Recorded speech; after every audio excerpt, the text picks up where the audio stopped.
What's up, big time? How you feeling today? It's a Sunday morning at Whistler Woods in Riverdale. Man, you brought the big monster out today. And they're ready to roll to Lamont. We become really brothers and sisters in cycling. 50 miles on two wheels. We turn a lot of heads. A lot of kids, they be looking like, wow, you know, and they just, it's a wonderful thing. Members of the Major Taylor Cycling Club of Chicago sprinting forward, inspired by the past. I thought Jackie Robinson was our first, national black sports hero. Didn't know about Major Taylor. He was truly a superstar. He's just a winner. I don't know why he's not taught in school in the history lessons. It was a revelation because I was in my 50s before I knew about Major Taylor. Dr. Eddie Dixon is a founding member of the cycling club, first organized in Chicago in 2008. Now, they're more than 300 strong. Oh my goodness. I'm gonna get emotional. It's part of my legacy. It's part of my legacy, okay? And all the things that I've done in my life, this is what, plus my grandkids, this is one of the things that I'm most proud of.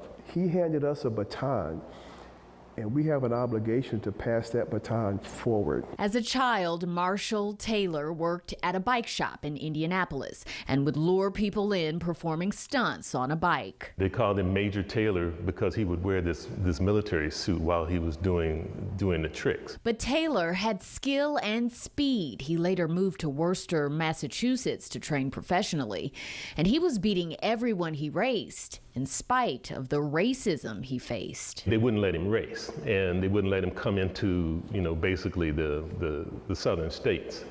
And so some of the biggest races were in the southern states, and he just couldn't race there. And so he and his team decided, well, maybe we should take our show on the road, and they went to Europe. And in Europe, they had much greater success. At the turn of the 20th century, Major Taylor was the fastest cyclist in the world.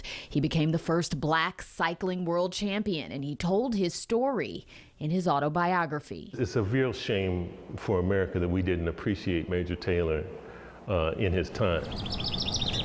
Peter Taylor, no relation, is president of the Friends of the Major Taylor Trail.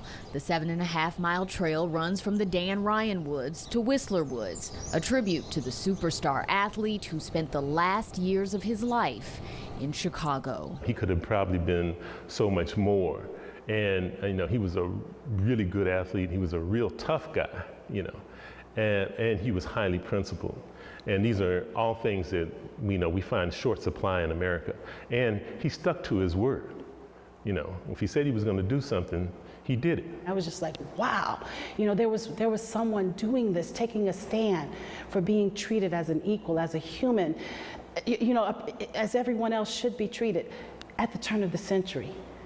And I get overwhelmed every time I think about the story of what he did. Dr. Brenda Dixon is president and CEO of the nonprofit Major Taylor Trail Keepers. It's about the legacy of Major Taylor, but it's also about the community. Dixon is proud of this colorful mural on the Major Taylor Trail bridge that's overlooking the Little Calumet River. The entire mural is really a tribute to his life and his career and legacy. But she's fighting for more funding for the trail that runs through several disinvested communities and lacks basic amenities. She says it needs water fountains, benches, better signage and lighting, and repaving. The name of the trail is named after Major Taylor. To me, it's a disgrace to have someone of just what he stands for and not have that trail immaculate. The trail should be, it should be the pride and joy, not of just the community, but of the greater Chicagoland area. And so that's really the goal. It's his legacy, but it's also the community. Citing the physical and mental health benefits for residents in surrounding areas, Friends of the Major Taylor Trail and the Trail Keepers are working to develop and promote access to this underutilized public space, while the cycling club is growing their community of engaged enthusiasts. It's great exercise and great camaraderie and riding with.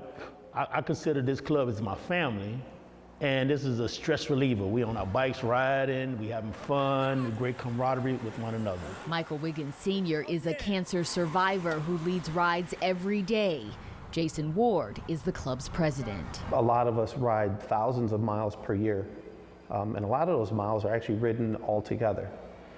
And so it's a family.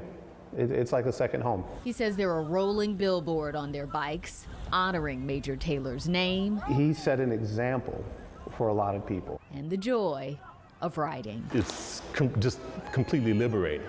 It's completely liberating. All of us who are riding now, who look back to what he did and how he lived and the challenges that he had, etc., that's an example for us, and it's an inspiration for us. Gaynor Hall, WGN News.